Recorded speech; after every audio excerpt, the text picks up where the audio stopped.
sense of urgency, how you like to communicate, and you get on the phone and call like a man should call. Yeah. And with that, do you see yourself getting into coaching or GM? Because that's what you sound like. Sound like you're going to coach. Yeah, some ownership, coaching, GMs, any of that stuff in the near future or after you're done? And definitely love to be in ownership. One of my old teammates called me this morning to ask me questions about how they can be better in the playoffs going forward. You know what I mean? Like real talk. Like I played long enough now that a lot of my former teammates is coaches and stuff. You know what I mean? You know, we lost to Dallas in the second round. Doug was my teammate when I played for the Clippers. He called me during their first round asking me how they could beat a team that they was about to play. Then fuck around, played us in the second round, beat us. You know what I mean? Right, yeah. So like, I love this game, man. And one thing I can say, and I say it here in this game better than me. That's real. Yep. That's real. Like the ins and outs and nuances of this game. I wake up in the morning, my kids know I'm watching tape, I'm watching film, I'm thinking, you might be better at something than me, but you're not going to know this game better than me. Because I'm invested. I love it from every aspect of it too, right? The grassroots level, right? AAU, you know, I got AAU team. Yeah, I got my AAU team. I got 12 kids that play in the NBA. They came through my AAU program. I do an elite camp, right, every summer for years and years. The very first year I had camp, Steph Curry was a camper, and so was Eric Bledsoe. And it's fun for me because I get a chance to see them guys grow. Yeah, I compete against them all day long, you know what I mean? But I know them from when they're young, right? So, like, De'Aaron Fox had came to camp, Dennis Smith, all these guys, man, I get a chance to play with these guys when they're younger. But coaching, I don't want to travel like that. Straight up, like, because I've been gone so long from my kids, but I coach my AAU team. I be with them. That's fun because they actually listen. Us NBA guys don't listen too good, but I got to stay around the game. We didn't get into a lot of your business endeavors, but I see that you do a lot. You were the first African-American in North Carolina to own a Chevron. Yeah, my grandfather was. Oh, your grandfather? Yeah, my grandfather had the first black-owned service station in North Carolina. So since I was a kid, he just hustled people. That's why he had that wide. That's what my granddad. But he owned it. Right. And so what's crazy is the phone number to my granddad's service station was 723-2232. Right. And when you answered the phone, you said Jones Chevron. That's what you said. You said Jones Chevron. So it's crazy when we think about ownership these days. We think about other people doing the work. But back then, owning it meant you did the work. Right? On my way to school this morning with my kids, I made my son get out and pump the gas. Right? And I just thought about childhood, just having to check the oil, rotating tires and all that. That was my childhood. First off, thank you to General Admission, Studio City. They closed down for you. We was like, we needed a spot. We was like, hey, Chris Paul come in. They was like, okay, we cool. You know, you mentioned leadership. It's difficult to talk about leadership and where we are now as a black man, as we've spoken about, without some of the social justice things you've been a part of. And we could take it back. You know, you mentioned the bubble, how integral you were in getting that all set up, but also there was a work stoppage for a few days after the Jacob Blake incident. You know, on this show, we joke about it, but people cry a lot. Right now, Freddie's the softest because he cried last. Like, that's the way it works. You cry last, you're the softest person until somebody else cries. You know, and so you had tears in your eyes when you talked about the way y'all came together, the things you guys had to deal with, but also how difficult it was. Being a man in a leadership position in the NBA, but most of all, a leadership position in your home. Why have you always been willing to not only put your thoughts out, but your face in front of those things and stand up for people who lack the voice that you have? Everybody has their strong suits, right? Everybody not always able to articulate their thoughts. And over time, I've been able to do that and to be able to, like, speak freely from my heart or whatnot on how I feel in a situation. So with our executive committee that we had at the union, it's different guys who can do their part. But with this certain thing, I was so invested in that bubble and putting all the different details in it that when the situation happened with Jacob Blake, it's so much that went down the night me and Andre Iguodala meeting with 2 teams who was talking about not playing. But when it happened, everybody else looking like, who gonna do something, right? Just like with your family, right? If you at your house with your family and somebody break in, right? What you gonna do? What you gonna do? And so I was on the bus, headed to our game against the Rockets, and Shay, Gildas Alexander, who like my brother, I talk to him about every day. Shay turned around on the bus, and he said, "See, you see what the Bucks did?" And I was like, "No, what happened?" He was like, "They not playing." So I immediately look at my phone, and then boom, my phone started ringing. Damian Lillard calling. Then it's LeBron calling. Then Adam Silver called me, right? Like back to back to back. Because everybody, somebody got to do something. You can't just answer and be like, oh, nothing. You know what I'm saying? I had to call this lady, last name Flateau, who had set up the whole bubble, and I asked her to put a whole bunch of chairs in a conference room, right? Now COVID is still going on, and they don't want to let us get together. And I said, to hell with that, we need to get together and talk. And it was a conversation with Adam to let him know that we weren't going to play the games that night. And so now we got a chance to get everybody in a conference room, right, and have some real conversations. And who else was going to do it, right? And I was actually a little bit nervous, just a little bit, right, going into this, because I went in the middle of the room in front of all these players, many of who don't like me, right? But I don't give a damn. You know what I mean? Because at the same time, it's a position of service. You know what I mean? Like, we got a nice CBA deal. We got all this different type stuff going on, and I could care less what they talking about, right? A job's got to be done. And so I got calls from the coaches. The coaches said they want to come into the meeting. So now I got to what? What I got to decide?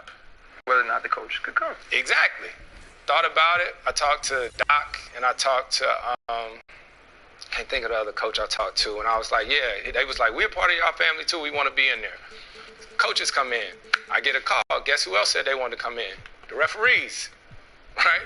And I get it. Like, everybody wants to be a part of it, but everybody gonna be like, oh, he ain't want to rep. Well, I said no to that because I wanted players to be able to talk freely, right? And so we get into that meeting. We start the meeting. Guys start talking. Tell you the truth, a couple coaches said some real stuff, man. John Lucas, he was passionate, man. He talked. Y'all know Luke? Yep. Luke, man, is a real OG. He talked in there and was passionate about it. He seen the league from years ago to what it is now. He said some real stuff. So did Armand Hill, Money. He said some real stuff. Doc said some real stuff. Then you got some players in the back right after that that said, man, get the coaches out of here. Yeah. Right? They said, get the coaches out of here. Even though the coaches had told us some real stuff. Right. You know what I mean? So it was a lot going on in there, man. But then we talked as players and all this stuff. And it was a lot for guys to handle. We broke after that day, came back the next day, and we made a decision. But it goes back to, who gonna do it? Who gonna do it? Somebody gotta do it, and everybody ain't gonna like it, but it is what it is. I was on an executive committee for years. My team, the Pittsburgh Steelers, were the only team to vote no on the CBA.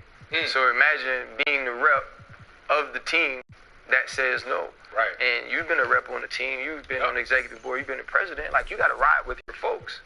And when we left that room, we left it that way, and there was no bending on it.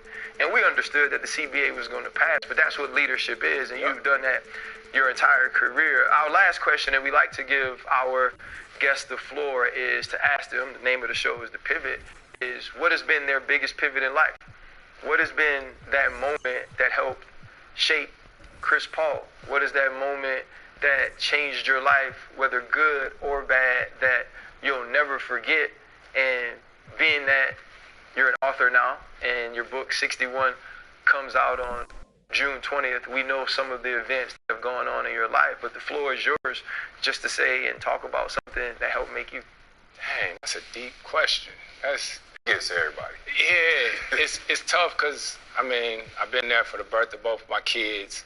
My wife is real. She the strongest. She everything in our family. I'm thinking about, like, the death of my grandfather, you know, and how that just seems prevalent. Because even now, 20 years later, I just work, right? Just do the work. My wife out of town with some of our homegirls, my kids. We left the house this morning like 7:30 to take them to school. But I was up in the gym at 5:15. You know what I mean? Like working out. And I just think about doing the work. I don't know. And some people may say why or whatnot, but even when I was growing up and it might be a party or something like that going on and some people go and they say, why you ain't going? I always say, like, I want to enjoy things maybe later in life, right? Because doing the work, it's just always been about that. And so, I don't know. Probably as I get older, the word gratitude just means more and more to me. Just appreciate my family. And then I'll tell you this is crazy that you said that, is that I've always been a people pleaser, right? Always. Just always like a people pleaser. And that's like, I've always had a hard time saying no, right? To this or that. Show up here. All right, I got you. This, that, and the other. But the biggest thing I've been trying to work on is showing up for the people who show up for me, right? Like, I let people do me dirty for so long, talk crazy about me, still show up for them, still do that. But it's just recently, I had a conversation with my wife. It's like, I'm done. I'm done with that. And so probably just the pivot is investing more time in those who deserve it. And I got to ask, man, because you talk about leadership decision-making, bro. You lead so many people in so many great ways. I call people ecosystems. Like, we have so much around you, it's almost like you a damn sun and plants are going around you. And you, like, seeing that and hearing you talk and doing research. But one decision you made that just blew my mind was when you, Dwayne Wade, and LeBron James on that banana boat climbed y'all's big black asses on a tube and let a boat drag you around the damn ocean. Listen, man, first and foremost, Melo wasn't on it. No, Melo wasn't on the boat. Yeah, Gab was on it. You know what? That was, I mean, you knew paparazzi existed, but in the Bahamas, like, we was like 6 hours out on a boat in the Bahamas on vacation, right? And if Melo would have been on time, Melo showed up late to the boat. That's why he wasn't on that banana boat. He was late getting to the boat, man, but that's crazy what that turned into. Yeah, no. I know what it turned into and it's bullshit. But Wade climbed up and your ass climbed right behind him. And Bron climbed behind your ass. No, listen here. That is not how I go. We're right here. You know, him and his homie done rode a horse together. He already knows. You saw the picture? But man, bro, we appreciate you. This was something we were looking forward to. I'm gonna text CJ, tell him thank you. Man, I appreciate y'all for real. Working, do it, man. Thank you. It's been, it's dope. We all love basketball. Can't none of us play.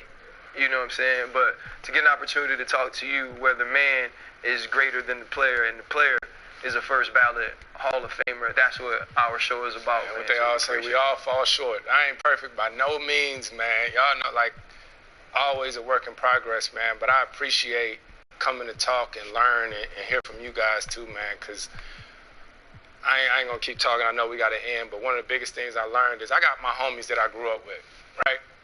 Sure y'all do too. I got a group chat called the Fellas Group Chat. All my homies that I grew up with. I'm actually taking them on a trip next week. Right? Ain't nothing like that. But my brother, who I love to death, there's certain things that I've been through in life that he'll just never understand. That only y'all can understand, which is why when you guys give players and stuff like that a voice to come talk, like some of my relationships, me, Bron, Melo, and D-Wade, why we were so close for so long is it's only certain things that we know about. Your closest friend don't know what it's like getting to that hotel at a certain time at night and having all these people right here. So I appreciate y'all for having this platform. Man, thank you, brother. Yes, sir. Appreciate you, my boy. Hey, I was talking to Shannon before. I told him when I met you. I told him when I met you in New Orleans, I was like, man, shoot, Chris is a little bit taller than me. I was like, I could probably play in the league. I was like, if I had great court vision and I had excellent handles and I could really shoot. And he's like, so you can play basketball? He can play basketball. Do all of that. Hold up. Limitless. Niggas to me, can't pinning it. I'm about to hear the witnesses. Get my people feeling militant. Way I'm finna get me up. On the mission, get me up. Knowing me, I got the key. Only vision I can trust. Limitless. Niggas to me, can't pinning it. I'm about to hear the witnesses. Get my people feeling militant. Way I'm finna get me up. On the mission, get me up. Conan O'Brien to talk to Conan? Visit teamcoco.com/callconan. Okay, let's get started.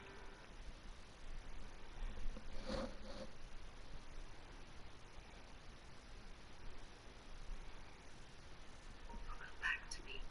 Always do. Coming soon to Dubs. That's how the relationships are with the people in the house. And, So you're agreeing with us? Well, at first I didn't. At first I was really upset because I don't see myself as an unhappy person. Yeah. But then I thought about what she said, and I could see how, at work I talk about my kids and all the great things they're doing. I talk about how amazing my wife is. I don't go home and then do it again with them. Yeah. So I can understand from their standpoint how that may happen. And she said to me, she's like, it's sort of to your point, even if you need more outlets for yourself so that when you come home, you're just as happy here as when you're doing all those other things. Because all I do is work, and then I come home and do that. I don't usually do anything for myself because, one, there's no time, I don't plan it, and it's just hard with our schedules. Does Erin have like outlets? She does.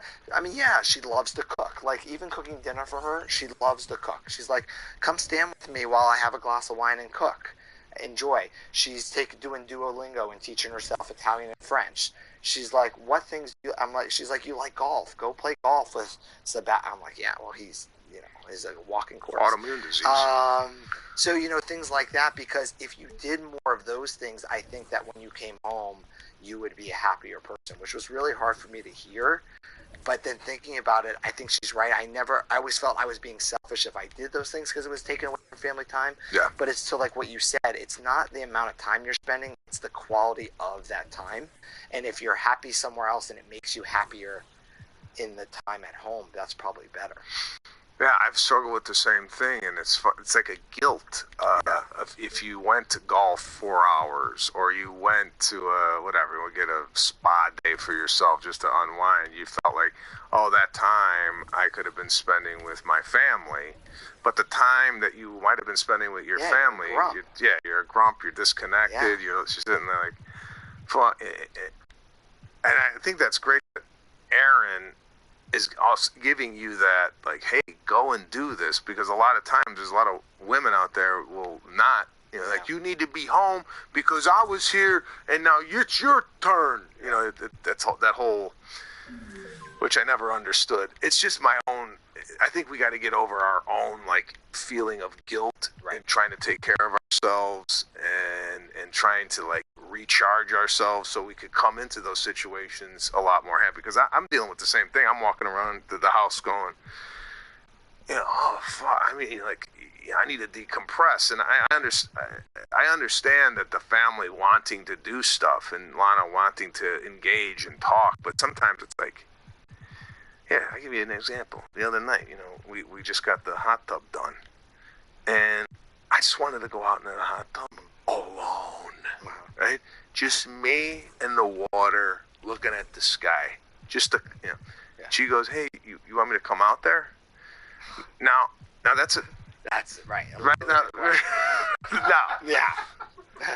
It's like, you're damned if you do, you're damned if you don't. If I said, no, I want to spend 3 hours in the hot tub alone, then I feel like I would have got he don't love me no more. I felt like I would have got that, right? Exactly. But then if I said, and the way I approached it was not right. I go, I thought you were gonna eat dinner. You said you were gonna eat dinner. I'm trying to no, I thought you were gonna do that.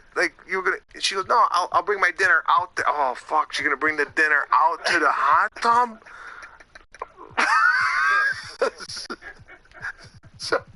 So I'm like, if you want, it was not the most. If I really wanted that to happen, I go, come on, bring it out. It would have been a little bit more welcoming. Read the room. But I didn't read the room. Maybe he don't, I only put the Speedo on when I want to be in the hot tub by myself.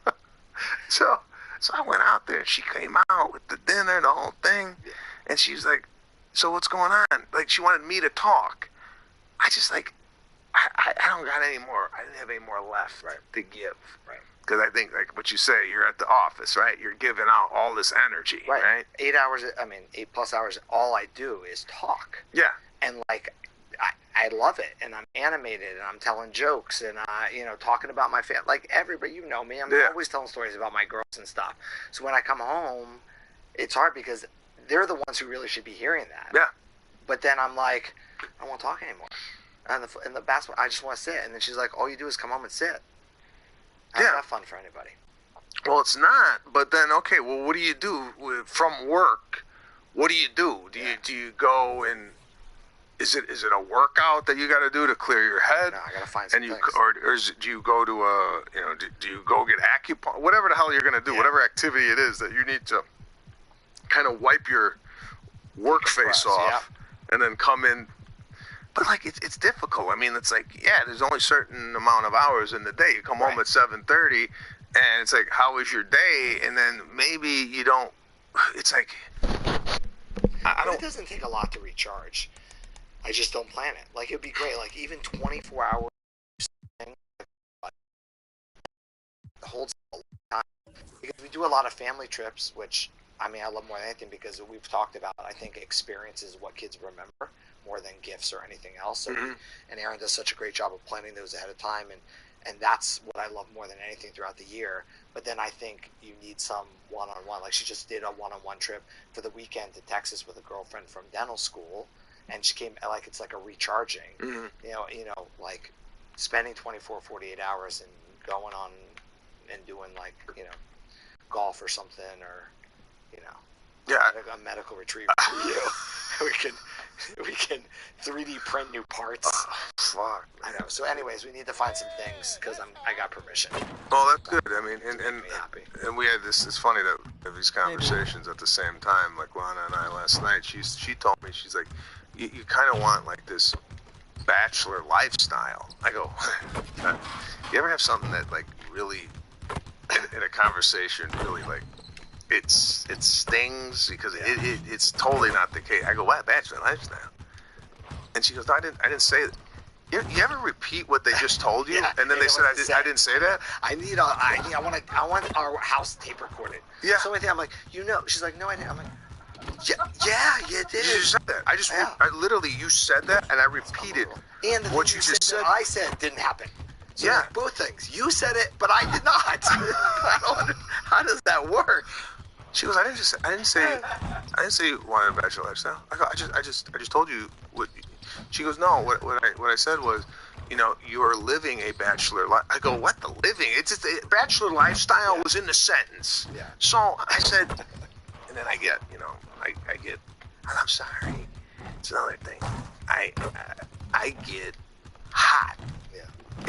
I don't understand why when you get angry and you emote some type of frustration and anger, that emotion is always, hey, I don't respond to that.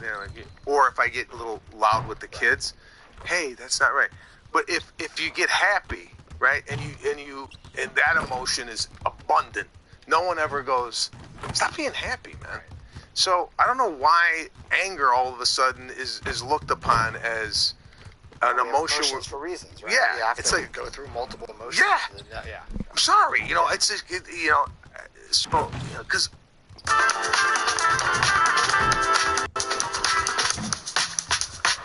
There's nothing worse than going to a doctor's appointment and expecting to be the center of attention, and then your doctor seems like they got better. Are available? That was kind of like the life. Right. You want it? Let's go on the boat. No, okay, and then we're out of school to do what you want to do. Yeah. To be honest, she didn't really see it as a kid. We had a discussion on discipline. There's a lot here, and I'll side note it with we had a discussion on disciplining the kids. Yeah. Lana's disciplinary style, to be honest, she didn't really see it as a kid. No real discipline in the house. Okay. It was open door, kind of do what you want to do. Yeah. Father took her out of school to go boating. She'd be at lunchtime and he'd come by, let's go on the boat. No, okay, and then we're out of school. Where are you going? I'm going boating with my dad. right? That was kind of like the life. Right. You want to get it, and that wasn't necessarily the case in my. I know discipline. I know it when I see it, and there was a lot of structure. So with our kids, I've noticed I'm away, right? I travel. I'm doing things. I have a career. So I'm not the one that's at home all the time. Okay. So I feel like some of my parenting, like I'm trying to do through FaceTime, right? Like my wife will call me. I'll be in a hotel room. I go, what is he eating back there? He's eating chips. Because this has been a thing. A thing in my house about nutrition. Uh-huh. I want to implement more fruits and vegetables into the diet. I feel like a lot of the food that the kids eat today definitely are influential on their behavior, sugars, what have you. Yeah. And I saw that he's eating like chips in the background. I go, what did I tell you about what I say about the chips? And, she's like, listen, I'm at home. I'm dealing with this my way. So you got it thrown in your face, too. Yeah. This just happened with me. No, exactly Seems the there's same. a pattern here. You don't parent as much as I do. So when you say things, it may not be worth as much as when I say them because you're not here as much. Yeah. Which also hurts. Yeah. A lot. So I'm like, yeah. I hear that, then I start like reeling, going, you know what? I'll quit everything, Yeah. and I'll stay home. But then I'm like, that ain't gonna happen. So, so I'm trying to figure out how to parent, Right.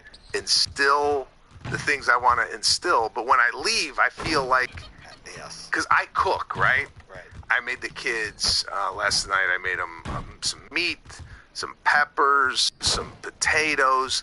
When I'm not here, that don't happen. All right. So how could I like implement a nutritional menu when you're not here? I know. When chef ain't here 24 hours. And it's also hard because I think what they're talking about is being sort of a fourth quarter quarterback, right? Yeah.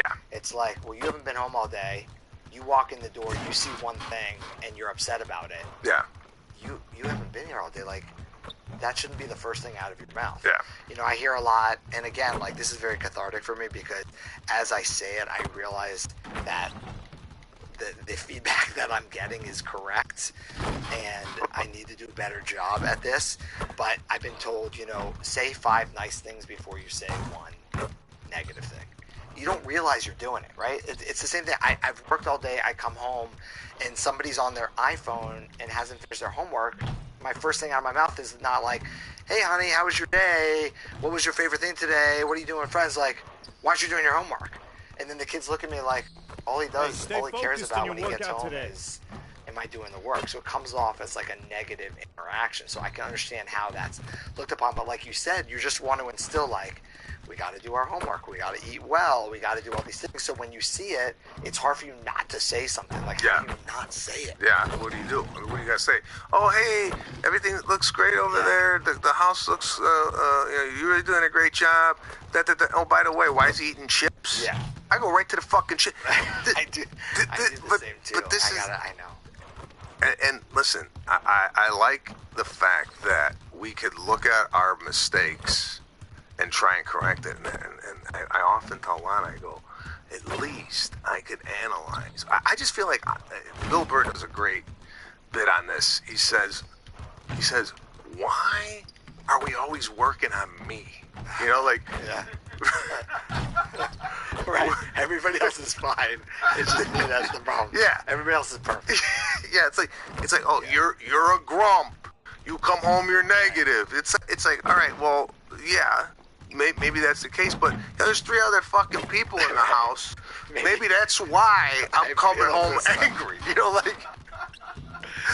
But I'm not using excuses. I'm just saying, yeah, we have to be better fathers. There's always room for improvement. I just for me, I never subscribe to the whole, you got to do this as a business owner. You bring an employee and you have to give them, okay, you know what, you're really good at coming in on time. You're exceptional. You're organized. and you really are great with the patients. But you know what? I think you're lacking in this, right? So you have great. Positive. But this is what you should work on. Okay, but me, We the don't way do it with kids. well, the way I process that is save it. Don't tell me what I'm doing good. Because I feel like you're only telling me these things to get to what I'm doing bad. There's another good, and you could look this up and we could play this, and it's with John Hamm on Mad Men, right?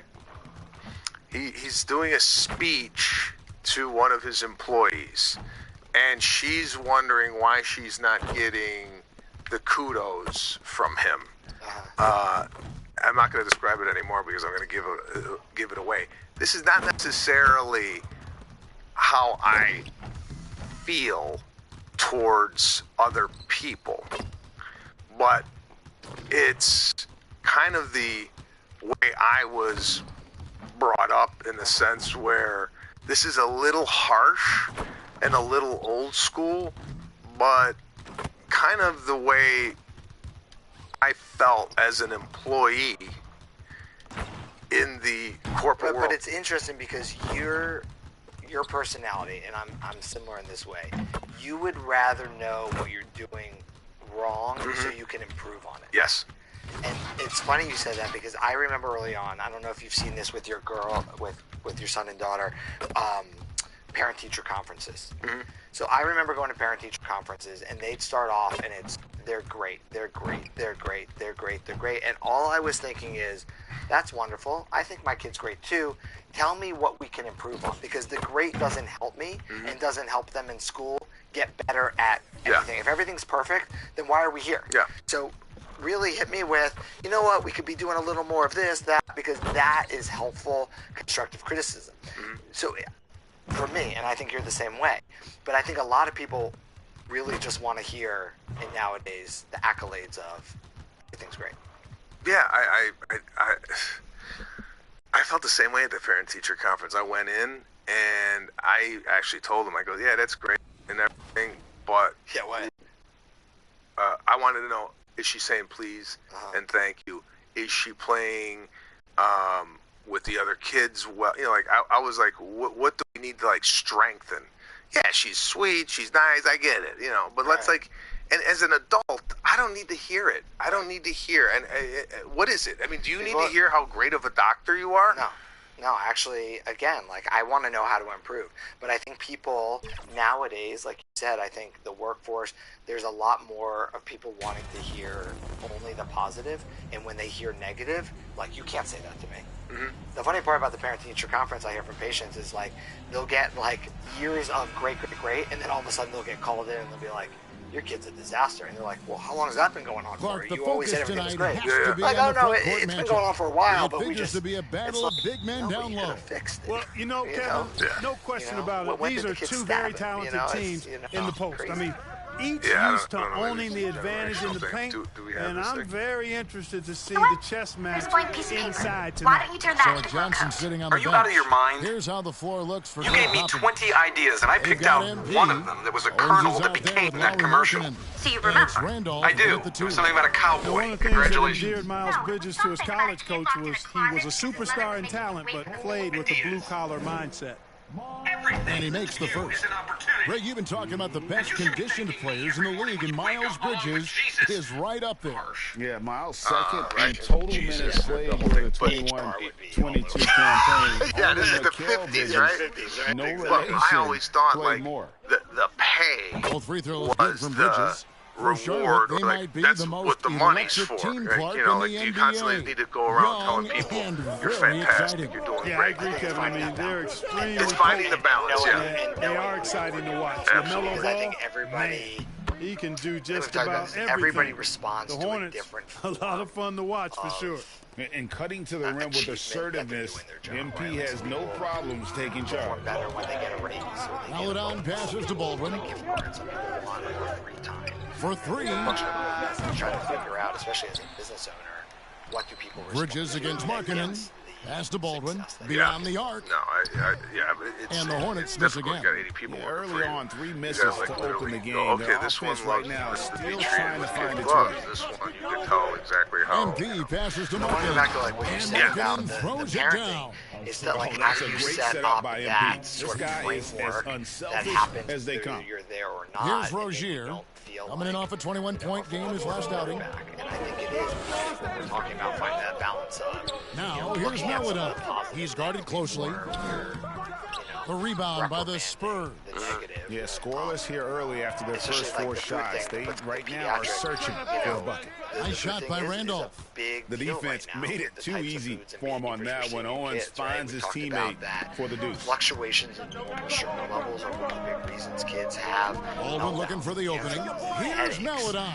And he banks in the layup. And boy, did they need that one. Their first make in the 5 field goal attempts they've had. High or low, but it's bing. And the basket by MP. So they come MP's got his second bucket. MP runs into some tight defense there, but doesn't let it bother his shooting motion at all. Charlotte has gone 0 of 2 from deep here. So we talk about passes to Baldwin. Protein helps you keep and here is Rozier. There's the lob to Bridges. Better, like having a good protein snack. And the basket by Rozier. Rozier is confident as an offensive player. He knows he has what it takes to get it done from there. Yeah, it's difficult, especially like you said, the parties, the school. I'm shocked at the school. I think we mentioned this on a previous podcast. And the Markin schools and lays it up hospitals and in this in. country. And once he got to the 10, I think he was surprised to find himself that wide open. Well, this early, they should be showing a lot more energy on defense. It's not there. And it's out of bounds. The Hornets able to retain possession here. So both teams making some changes here. There's unrest in the streets if you haven't noticed. Badler's coming.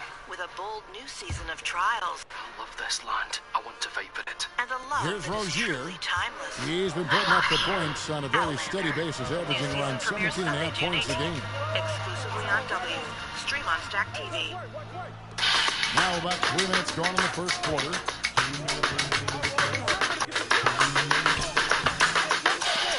Owens with the rebound.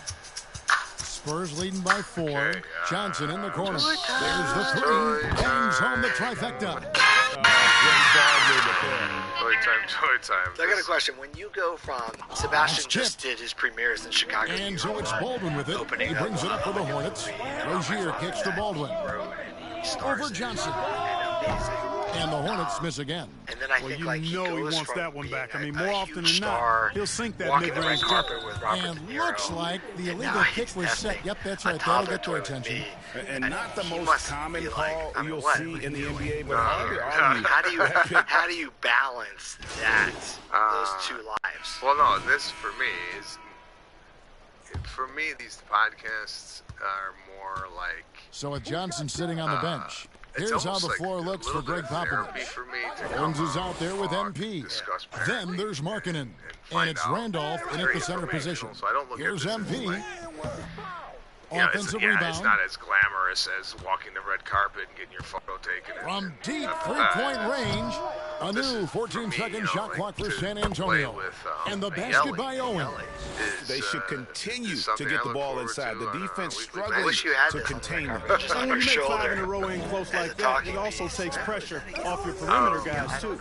Baldwin can't get it to go. Tell you what, guys, you don't see that often. I mean, when he's this open, usually it's lights out. It ended in the bubble, but how about the Spurs playoff streak? 22 consecutive seasons, Greg, coming to an end. Kevin, making it every year from 1998 to 2019, winning 5 titles over that span, and having the same head coach certainly helped that streak. So did having, though, a couple Hall of Famers. I didn't even put that together. I'm saying that there's a lot of like international language. Don't write in. Don't write in and say, but I'm just saying there's just. It's the same feeling I get when I open up a toy and the instructions are in 13 different languages, and I can't find the one that I want. Don't leave out the coaching staff here now. I mean, their game plan has been perfect. Some tough offensive sets. They want to turn it around. Yeah, right now you just need a bucket to get some momentum. Time now to turn to our sideline reporter, David Aldridge. David. Thanks very much. MP in the last game against the Blazers really contributed. He had 9 points, and that scoring outburst set a new season high for him in what became a great exhibition on his part. It's safe to say he's out of his funk after a game like that, and we'll see if he can keep it rolling tonight, Kevin. Thank you, David. You're right. He was a one-man wrecking crew in that one. Yeah, he was not going to let them lose that game. We'll see if he comes in with that same attitude tonight. He's cute, you know, everyone's different. So if they Caruso may or try to Serafino double would like this. might force him to adjust or force him to make plays with the pass instead. We'll see. Yeah, it says for 5. And the well is running dry for him right now. Nothing falling. And, you know, you can sense his frustration. This is going to be a test of his resolve here. And I feel like their balanced effort at both ends has I'm going to give him this crowd. this to him. Yeah, you said the key word there, balanced. I mean, their big lead owes as much to their defense as their offense. I agree. Like Charlotte calls timeout. Clark, when the casual fan looks at a stat, turnovers sometimes go overlooked. They don't really grab your attention. But as a player, how conscious of turnovers were you? Extremely conscious of it, Kevin, because you know possessions are valuable and you don't want to be limiting your team in possessions. And you don't want your teammates to be sloppy. You don't want to be sloppy. And most of the time, you want to try to force your opponents into turnovers, not make them yourself. Terry Rozier's checked in for Charlotte. And dropping the sledgehammer there, he curbs a 10-0 run by San Antonio. Yeah, I mean, I didn't have a lot of dishes to MP. More of like activity outside. Like, it's not curmudgeon. This is coming from a parent, not necessarily a kid. Yelling around the house with a at nice a touch toy off the glass. to get it Markkinen's got 6. is a little annoying. Every time they I'll get try scored it. on during this run, and getting back to it's this international from inside the paint. Right? I just Rozier. I just can't find the instructions and the three-ball is good. Baldwin's got his first bucket of the game, and he's on the board for 3. San Antonio leading by 16. Yeah, 2.5. I agree. The texture to the inside. That Here's texture Owens. that's like nails Good, and the assist goes to MP. MP's got 6 assists in the game. But I do want to tell you, there's just so much flash to Shep Owens. But at his core, this guy works and willing to fight inside. 2 out of 5. Your kid will love it. As a parent, you will not. Here's Baldwin. Asking out against 40 points. Bridges shot. Good. Bridges has got 4 points in the quarter. The family dynamics. I got to see a lot from Bridges. Lana and I spent spent 6 days together in San Chicago Antonio and New calls York. the first time out of the game. Adjustments are a part of the game, and the coach felt like sees something he doesn't like here. First started you know dating. What? We'll see what changes he makes. Laughing, whatever. It was great. So a pretty as soon as we lopsided got game for home the first half. with the kids, It's the Spurs running away here's with the this example. one. Now, we're going to an art fair at the school. Start time is 6 o'clock, so you could come anytime between 6 and 8 o'clock to the art fair. My kids generally go to bed around 7. And with the second half upon us, we'll find out if this game becomes the route that on it's the way to the threatening to school, we were a little early. I decided, you know what? Let me pop And off Joe into Markkinen will bring it Bristol up for Farm San here, Antonio. get some A food. 21-point lead, the biggest for in the dinner game. tonight. Baldwin out there with Miles Bridges. Then there's Terry Rozier. Then there's here's Meladon. And it's Williams at the 5 How do you roaming the feel, paint. or is And there that's the a group for Steve medical Clifford as we take on begin this, the or second half. pediatric take? And Here are the kids Hornets with the ball. eating a meal in the Meladon vehicle. passes to Rozier. Is this something that... I mean, the take is that is obviously healthy. That shot off. Excellent D there from Markkinen. Okay. And a big lead for them Not the on back both seat. the Here's your scoreboard okay. and we the all do backboard. it. We did thus try far. it. Yeah, Okay. rebounding this has been particular a big key in this case, one. They've asserted their will and Lana taken control on the glass. Unwilling brought to in let up even dumplings for a them moment. to eat. That's his Now, killer I don't instinct. know. Like, Just listen, I fanning don't think the the flame. first time I think I Yeah, I had love a the fact he dumpling doesn't play the is when I score. He was just like keeps coming 25. attack Right? mode. He doesn't know how to We're step off feeding the a gas. 3-year-old Here's a Owens. dumpling. Yes, once again, it remains like a perfect. veal 6 dumpling. attempts and 6 hits. Yeah, the chemistry So, has been terrific. Really he don't like impressed it. with their offensive And this is another execution. topic. You know, the defense has really if been you- kept off balance and you because have of to the go back to outstanding when the kids pass. were small, 4 right? straight field If goals you have been made prepare off an dinner assist. for a child, and Here's they say, Baldwin. I don't like it,